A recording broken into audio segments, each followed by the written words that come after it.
dari kelompok 3 PDB 17. Jadi kami akan mengadakan field study di kampung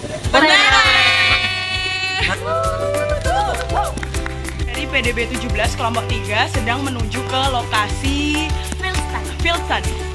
Destinasi pertama kami yakni Rumah Lahir Bung Karno. Di sini kita bisa melihat sejarah Bung Karno melalui display yang ada di dinding. Selain itu, terdapat juga film yang bercerita tentang kehidupan Bung Karno dan animasi interaktif yang membantu pengunjung memahami lebih dekat tentang sejarah Bung Karno. Perkenalkan, nama saya Michael dari kelompok 3 PDB 17. Nah, sekarang saya berada di Rumah Lahir Bung Karno dan saya tidak sendiri.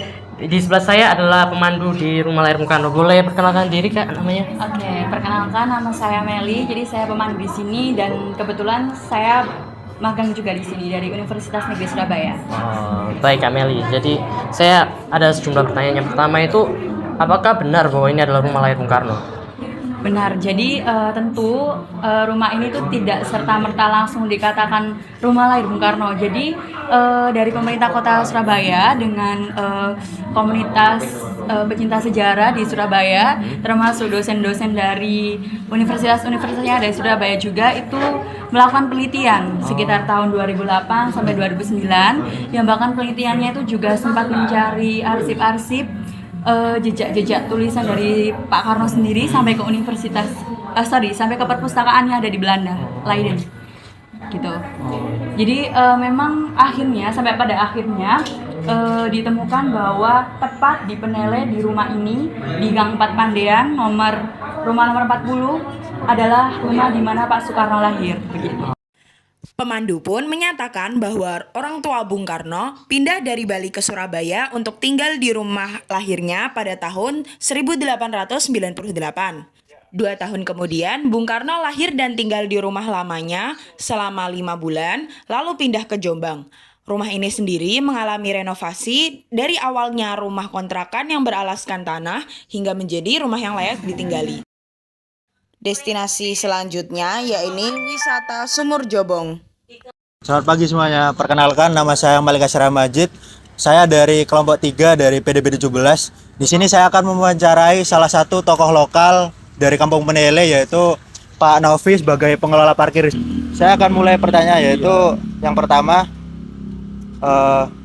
kan Kampung Penele ini banyak sejarahnya tuh Pak. Iya. Nah, di dalam sejarahnya itu ada pengaruhnya nggak ke kehidupan sehari-hari masyarakat di sini? Oh, kehidupan sehari-hari kan masalah ini tuh kan kerjanya ya, ada yang wira swasta, ada yang pegawai ya.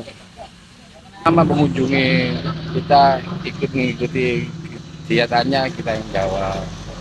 Soalnya ramah-ramah. Pada bulan Oktober 2018, ditemukan sebuah tempat yang bernama Sumur Jobong yang berisi gerabah dan batu kuno. Sumur Jobong sendiri berisi fragmen keramik, tembikar atau gerabah, dan batu bata kuno yang ada di masa kolonial. Ditemukannya batu-batu kuno ini menunjukkan bahwa di sekitar Jalan Padean pernah ada aktivitas manusia pada masa klasik. Jadi guys, sekarang kita sudah berada di lokasi ketiga, yaitu Makam Belanda Peneleh. Nama saya Davin Michael Sinurat, saya dari kelompok 3 PDB 17. Dan di sini saya tidak sendiri, saya sudah bersama dengan Bapak. Siapa namanya? Ya, saya Ainul, perwakilan dari Podarwis dan juga salah satu pengurus dari Kampung Wisata Heritage Penere ini. Bagaimana perasaan dan pandangan Bapak mengenai adanya makam ini yang berada persis di tengah pemukiman warga? Ya, kalau dari saya pribadi itu ya cukup kagum juga, karena kita bisa ada makam, apalagi sekelas makam Eropa yang luasnya kurang lebih 4,5 hektar. Kalau misalkan itu diratakan ya bisa menjadi sebuah pemukiman yang baru. Tapi itu makam ini masih ada dan masih terawat, walaupun ya nggak 100% benar-benar terawat sih. Berarti dengan adanya pemakaman ini bisa menjadi suatu kebanggaan bagi warga sekitar. Ya, karena kan nggak semua tempat ada makam Eropa apalagi sebesar ini. Bahkan mungkin sudah ada beberapa yang tidak ada jejaknya juga, mungkin masih ada. Untuk pertanyaan kedua, apakah ada cerita atau pesan dari orang tua terdahulu tentang bagaimana seharusnya warga sekitar untuk bersikap terhadap makam-makam yang ada di sini? Ya, kalau itu ya memang sudah diajarkan sejak dari dulu kita harus menghormati pemakaman itu sendiri karena itu adalah tempat orang yang pernah hidup di zamannya seperti itu. Jadi kita harus saling menghormati juga karena mereka juga sama seperti kita dan nantinya kita pun juga akan seperti mereka. Menurut pernyataan Bapak Ainun, makam Belanda ini telah menjadi cagar budaya, sehingga perawatannya adalah tanggung jawab langsung dari pemerintah, baik dari Dinas Kebudayaan maupun Dinas Pariwisata.